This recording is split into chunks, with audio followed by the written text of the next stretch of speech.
Welcome back to Storm Uncensored. Tonight we dive headfirst into the moral inferno that is the global conversation about Israel. A topic so radioactive, so utterly contaminated by hypocrisy and double standards, it's a wonder anyone dares touch it. With me tonight are two guests who certainly aren't afraid of the heat. Political activist Ahmed Al-Husseini and commentator Talia Vance. Ahmed, let's cut straight to it. We see widespread condemnation of Israel for its military actions day in, day out, protests in every major Western city. Yet when we look at the brutal civil wars, the oppression, the sheer butchery happening in other parts of the world, Syria, Sudan, you name it, we hear a fraction of the outrage. Why this obsessive singular focus on the world's only Jewish state?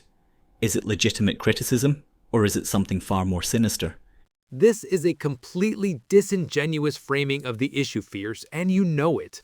This is not about some mystery obsession. This is about a 7-decade occupation funded and armed by the very Western powers you represent. You cannot compare a state-sponsored systematic oppression, a colonial project, with other internal conflicts. The world is not silent on other issues, but the world is complicit in this one. That is the difference. Complicit?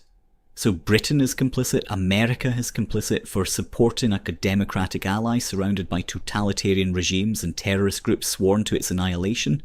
That's not complicity, that's called having a strategic and moral backbone. You didn't answer the question. A democratic ally? What democracy puts millions of people under military rule with no rights, no vote, no voice? You call this democracy? It is a farce. It is an ethnocracy. And your so-called terrorist groups are a predictable response to decades of brutalization. Shouting.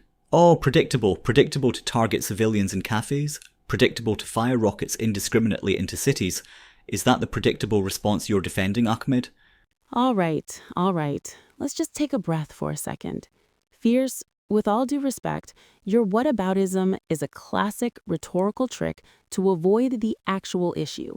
And Ahmed, while I understand the anger, justifying attacks on civilians gets us nowhere. The reality is that the international framework is failing. Israel operates with a sense of impunity because powers like the US and UK allow it to. But that doesn't excuse the abhorrent ideology of groups like Hamas. We can hold two thoughts in our heads at once. Can we, Talia? Because it seems to me the world can only hold one thought in its head, Israel bad. Ahmed, do you condemn Hamas? Yes or no? It's a simple question. Do you condemn Israel for the bombing of Gaza, for the killing of tens of thousands of civilians, for the blockade? Yes or no, Fierce? It is a simple question. Why must I always be the one to answer your loaded Islamophobic questions? Islamophobic? What on earth is Islamophobic about asking if you condemn a designated terrorist organization? It's pathetic. You come on here to debate, and all you do is deflect and cry victim. Fears, that's not helping. The point is about the context of resistance. People under occupation have a right to resist under international law.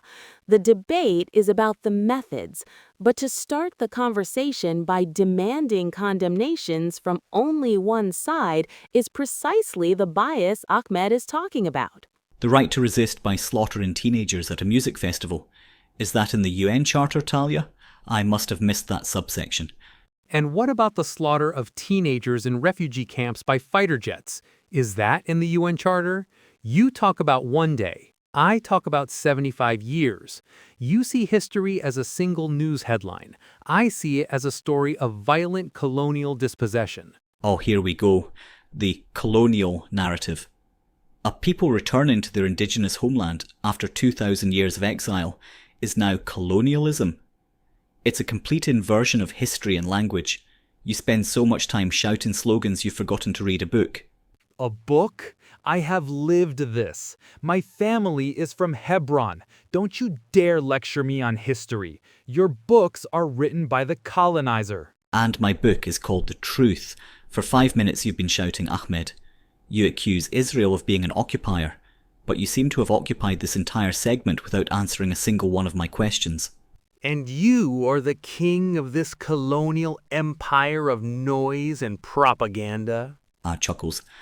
Well, every king needs a court jester. At least you're auditioning well for the part. Okay. That one was not bad, Fierce. Oh dear. See? A moment of peace is possible after all, boys. Don't get used to it. Right, let's move on. Talia, you mentioned the international framework. It's broken, isn't it? The UN is a joke. The Human Rights Council is a cesspool of dictatorships pointing fingers at the only free society in the Middle East. What's the alternative? The alternative is consistency. The alternative is applying international law equally to everyone. That means sanctions. That means boycotts. It means holding powerful states accountable, not just the weak ones. If a country, any country, repeatedly violates UN resolutions and the Geneva Conventions, there must be consequences. So you support the BDS movement? You support the economic strangulation of Israel? I support non-violent pressure to achieve political change. It worked in South Africa. Why is Israel the one state that must be immune from such tactics? Because it is not about nonviolence. The founders of BDS have openly called for the end of Israel. It is not a movement for a two-state solution. It is a movement for one state, and it won't be a Jewish one. It is a soft war, a modern pogrom. Immune. Talia, let's be intellectually honest for a moment. The movement you're championing doesn't just criticize policy, it delegitimizes Israel's very existence. It's a campaign of economic warfare that holds the entire nation collectively responsible. You tell me, which other country on earth faces a global movement demanding its complete academic, cultural and economic isolation? There isn't one. This isn't about pressure. It's about annihilation by 1,000 cuts. He's right, Talia. You can't separate the movement from the stated goals of many of its leaders, which is the dismantling of the State of Israel. Do you support that? The end of Israel as a state? That's another loaded question.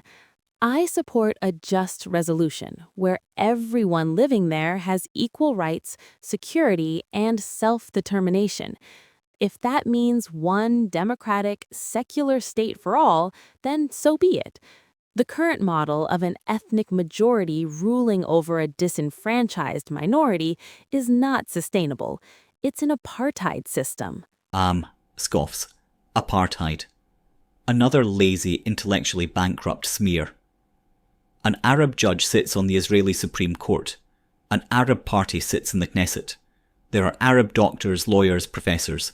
To compare that complex reality to the racist evil of South African apartheid is a grotesque insult to the victims of actual apartheid. It's designed to end the conversation, not to have one. This is for Israeli citizens. This is not for the millions of Palestinians in the West Bank and Gaza who live under the boot of your military. They have separate roads, separate laws. If that is not apartheid, then the word has no meaning. It's a military administration in a disputed territory, a consequence of wars started by your side. It is not a racial hierarchy. It's a security measure against the terrorism you refuse to condemn. Call it what you will, Fierce. It's a moral catastrophe, and the world is getting tired of the excuses. The younger generation especially sees through the propaganda.